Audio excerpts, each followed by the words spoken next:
Only person standing here who spoke today to introduce themselves. Some was Congresswoman Kelly.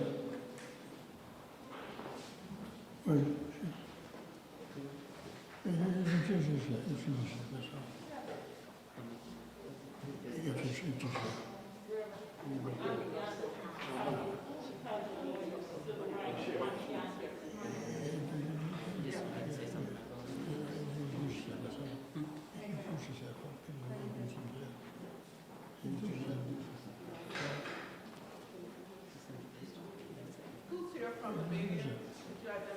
Oh, those who will send introduce yourself in your organization. All right. Congresswoman Kelly? You want to introduce yourself? Good morning, I'm Robin Kelly. I'm the Congresswoman from the 2nd Congressional District of Illinois.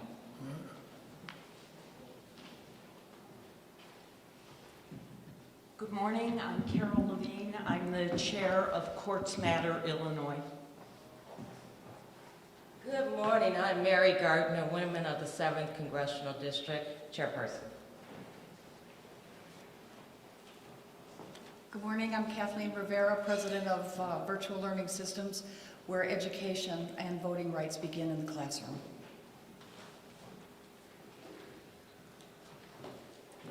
Good morning. My name is Attorney Natasha Sarah Lorraine Banks, a part of the National Bar Association and the Georgia Association of Black Women Attorneys.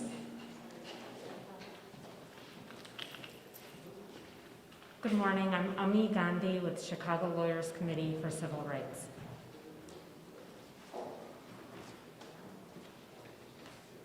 Good morning. I'm Reverend Reginald Williams, pastor of First Baptist Church of University Park, also trustee for the Sammy DeWitt Proctor Conference. Good morning, I'm Donna Gutman, Chicago Women Take Action. Good morning, I'm Jane Ruby, Vice President, League of Women Voters of Chicago. Good morning, Beth Najberg, National Council of Jewish Women.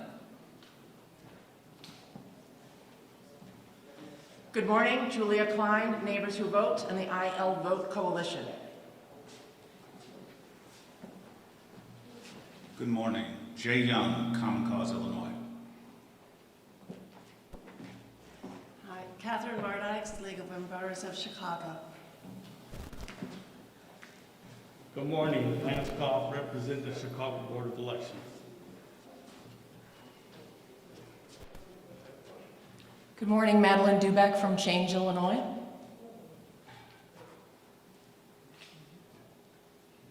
Bishop Tavis Grant, National Field Director, Rainbow Push. Good morning, Jonathan Jackson, National Spokesman, Rainbow Push. All of those who gathered today, Robert, you respond to this, Robert. Today is August 6th, the anniversary of the Voting Rights Act of 1965.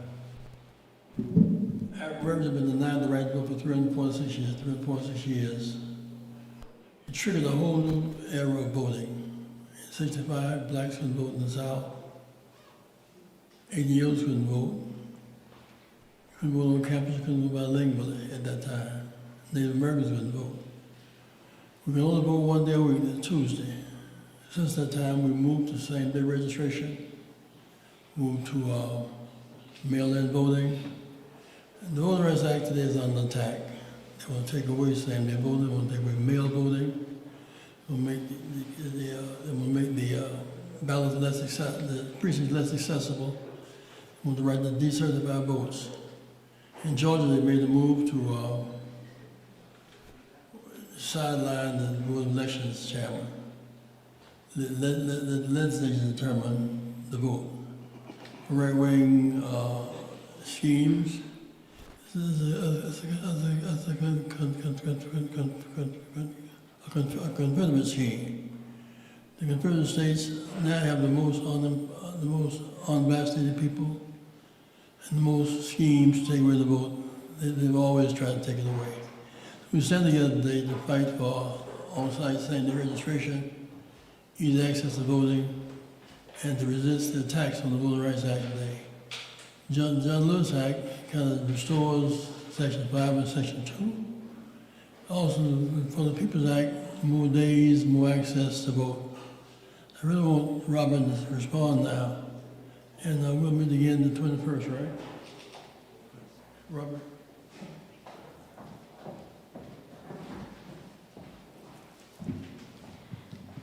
Good morning. Hopefully in the next, I would say, week or two, we will be returning back to DC. I know everyone reports that we're on recess, but believe me, we're still working to vote on at least H.R. 1 and, of course, the infrastructure bill. I'm so grateful for Reverend Jackson and all the advocates standing up for the press conference, because definitely there are 47 states that have 360 bills that are trying to suppress people's right to vote, and we cannot let that happen. And the big lie that continues to be told is a part of that. People are afraid that they're losing their power, and so they're trying to suppress other people's votes to stay in power. But we have to do everything we can to make sure that everyone who should be able to vote has the right to vote, and we cannot do it without the people standing at this press conference with us. Every single one of them, and their work is very, very important. But I have my fingers crossed that we will at least go back and vote for H.R. 1, if not the John Lewis voting bill yet. But H.R. 1 would be a fantastic start in addition to the infrastructure bill. Thank you. We have the need today to know that we're winning. 65, we were the moral opinions of the movement, moral. We were the right-thinking people. Had no power. Today, we're not the moral, we're the foundation of it. So we're the people on the foundation of the party. If we lose, democracy loses. If we lose, Democrats lose. If we lose, America loses. We must fight together, affirm, right, to protect the right to vote for all Americans. Protect the right to vote for America. Here comes Bobby Rush, Congressman Rush.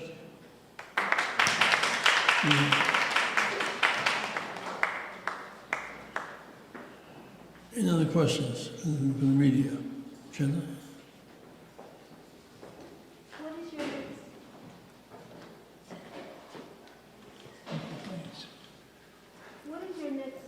All that's going on against the voter suppression bills, how do you win? The next step is going to key states on August 28th.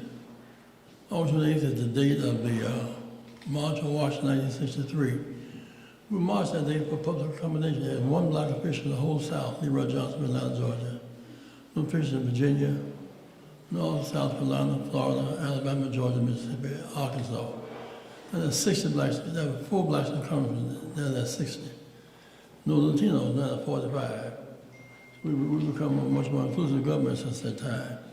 But there's a move today to undercover the act of treason and terrorism of January the 6th traumatized our nation. Yeah, we must resist that, all that represents. We want to protect the right to vote. States should no longer control voting. We don't have one election. We have 50 different elections, separate and unequal on election day. So we need to protect the right to vote for all Americans. Besides the voter suppression bills, Republicans are now gearing up to redistrict their own districts so that to diminish the Democratic vote. What can you do? What did you say? What did you say? What did you say? Repeat the question. The Republicans are gearing up to redistrict Democrats out of their right to vote. They're carving up their own little areas. What can you do to stop that? They're using gerrymandering, annexation had a large enrolled version. They're using these schemes, also making voting less accessible. Not voting on Sunday for the election, for example. We believe in on-site same-day registration. The precincts should be closed, and board elections should control the election, not state legislatures. It's too political and it's too dangerous. Can Congress do anything to stop this? Barbara? Congressman Kelly?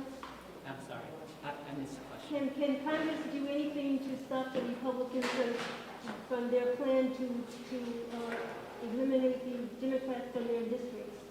Well, I mean, that's how we have to get the legislation passed, because what the federal government would do would supersede what the states could do, but also the other thing, which, you know, the Reverend's been trying to say, and other people, that's how we have to vote in every election, whether it's presidential or midterm, because there's so many red states, so many red governors, that it's going to be tough. And there's some of Congressman Rush's colleagues and I that are concerned about losing their seats, and we're only up by 3 members now.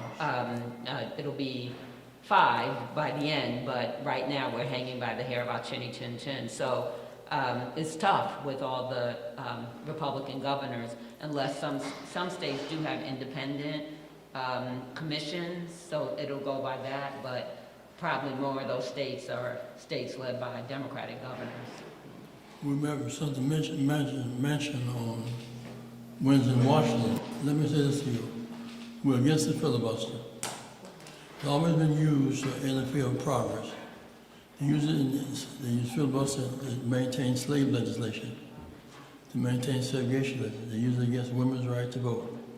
Use it against consumer protection. See, every time the progress, the right wing reserves the right to, the filibuster is not constitutional, it's institutional. But you may accept it for carve out territory. But they want to get a military bill passed. They must either say Joe Biden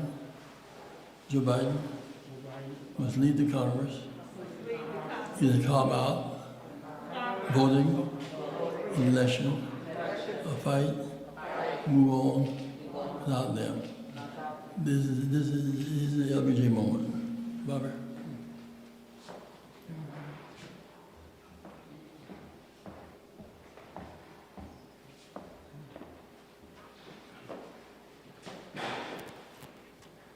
I am so deeply moved to be here at this place, the citadel of the civil rights movement. And I don't say that lightly. Reverend Jackson has been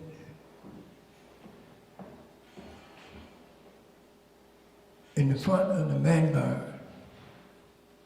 leading the vanguard for so many years, since that awful day, April 4th, 1968. Steadfast, stout-hearted, outstanding in his commitment, and totally dedicated to the advancement of our nation and our people. And that's been his mantra over these many years.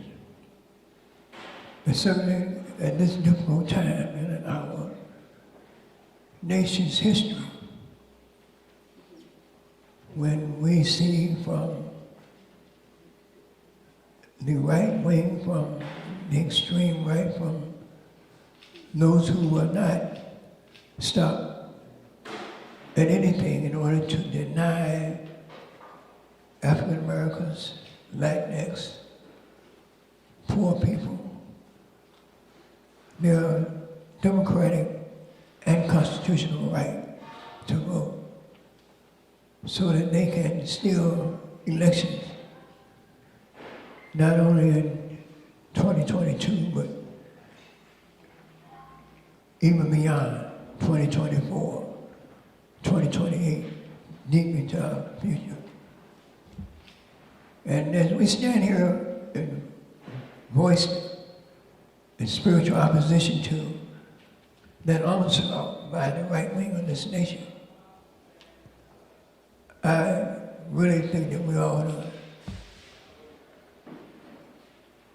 use history as our lesson. And if we look back at the history of the passage of the Voting rights bill. One fact must not be forgotten,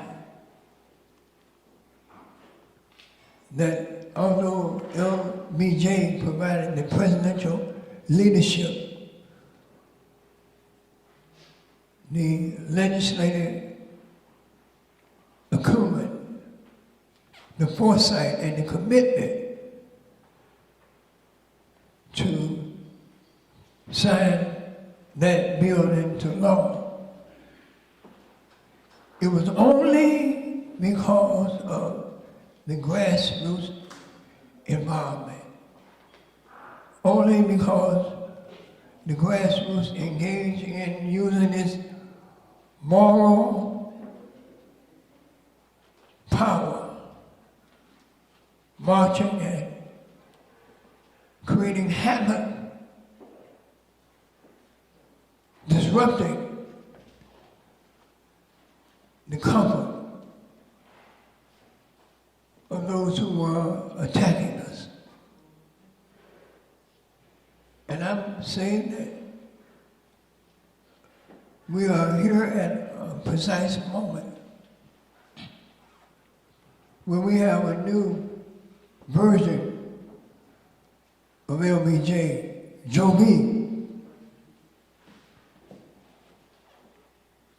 We have to give Joe B the courage and the moral authority to use the power of the presidency to do whatever he needs to do and have to do in order to pass H.R. 1 and H.R. 4. That's what we can do. It's not just live up to the president. It's not just live up to Robin and myself and other members of Congress. We have to be so engaged in the movement that we can tell the other Joe, Magic, move over or we're going to move over you. Right. I'm just astounded at how we are angered by MSNBC and CBS and ABC, and not be angered by participation of you and me.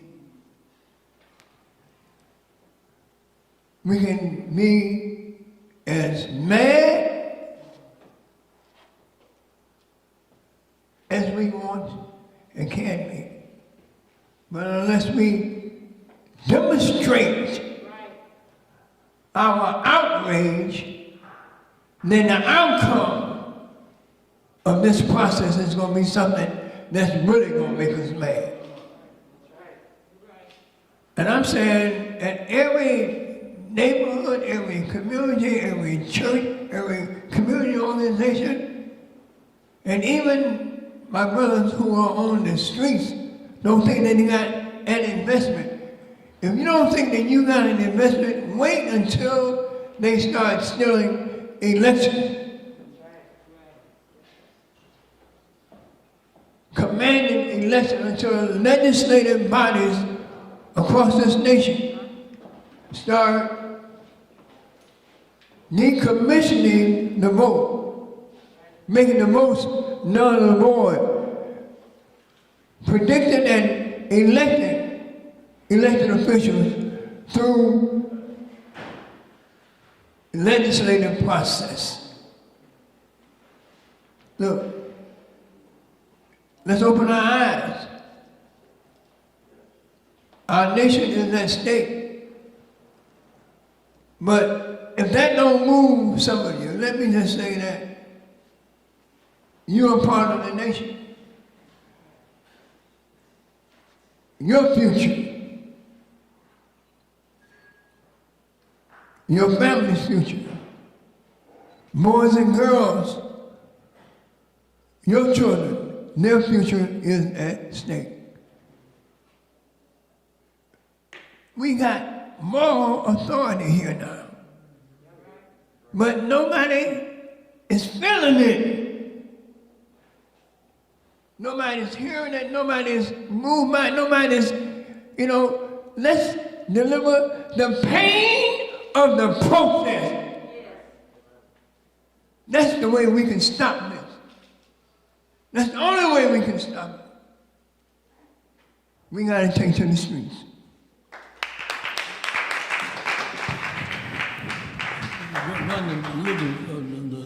One of the civil rights lawyers.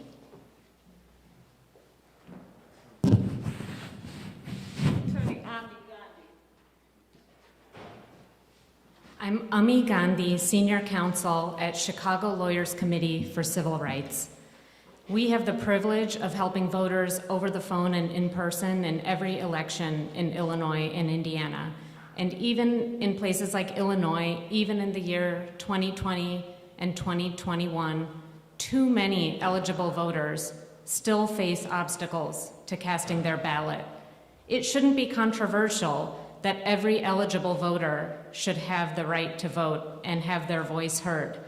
But it is, because it would upend our democracy if more people participated. If more new citizens participated, that threatens the status quo. If more people with criminal records participated, people in pretrial detention who are awaiting a trial and have not been convicted of any crime, had their voting rights respected, that would upend the status quo. But we must act. It is wrong to put it on the shoulders of Black and brown communities to out-organize our way out of voter suppression. Sure is. And we, voting rights litigators, cannot out-litigate our way out of voter suppression. We will try, but we can't do it alone. We need our federal government to act in these unprecedented challenge to our sacred right to vote. I will now turn it over to my friend and colleague Jay Young of Common Cause, Illinois. Thank you.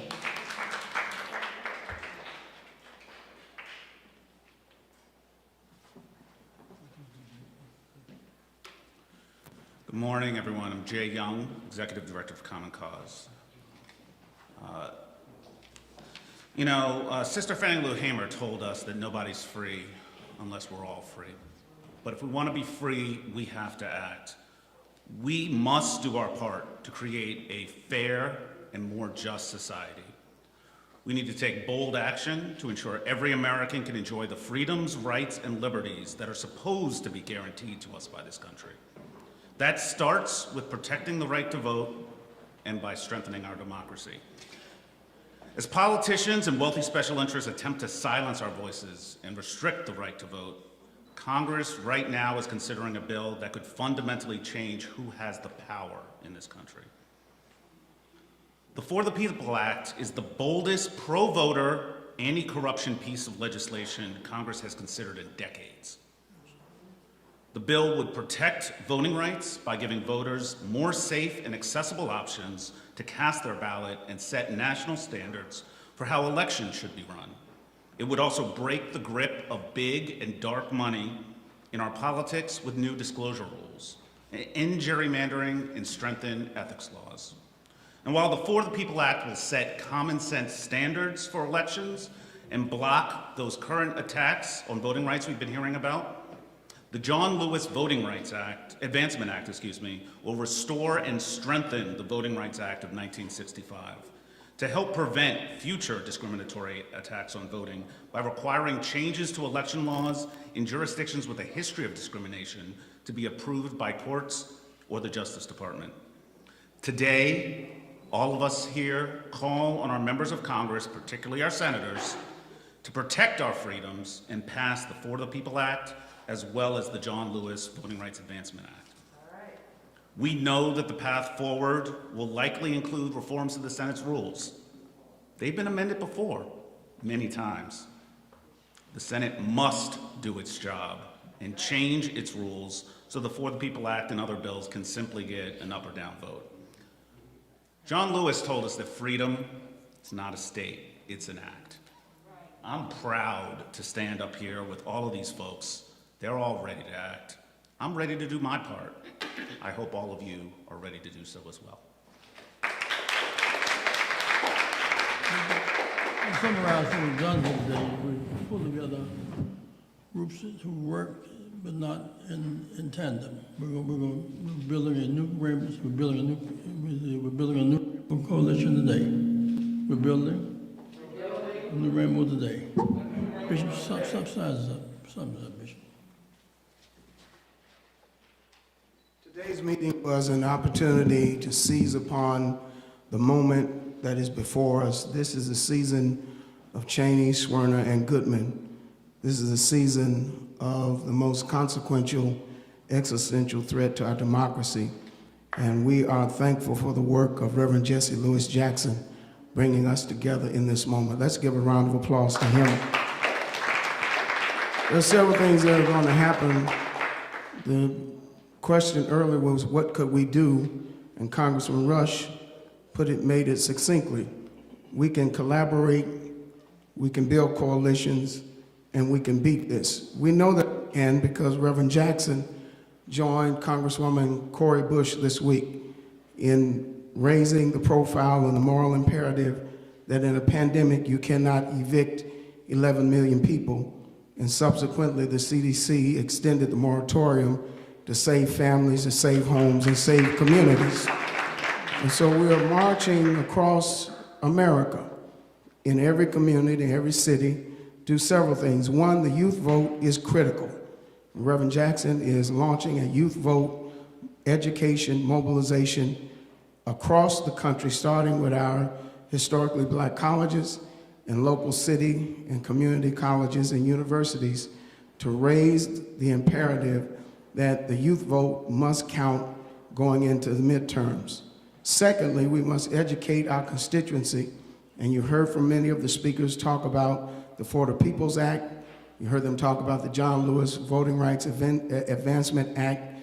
And last but not least, two other pieces, DC statehood and raising the $15 minimum wage that helps give immediate aid to 32 million hardworking Americans that need a living wage, and they need it now. And so as Reverend Jackson comes back, these partners are going to be meeting in a collaborative way because this is a time that every one of us must count. Not only do Black lives matter, but LGBTQ lives matter. The unemployed, the uninsured, the homeless, the low-wage worker matters, and immigrants matter. And this is a time for a multicultural, moral resurrection. What we saw on January 6th was a civil insurrection. Reverend Jackson is leading a moral resurrection to save the soul of America. Reverend Jesse Lewis Jackson. Betty is our point person. Get Betty in here.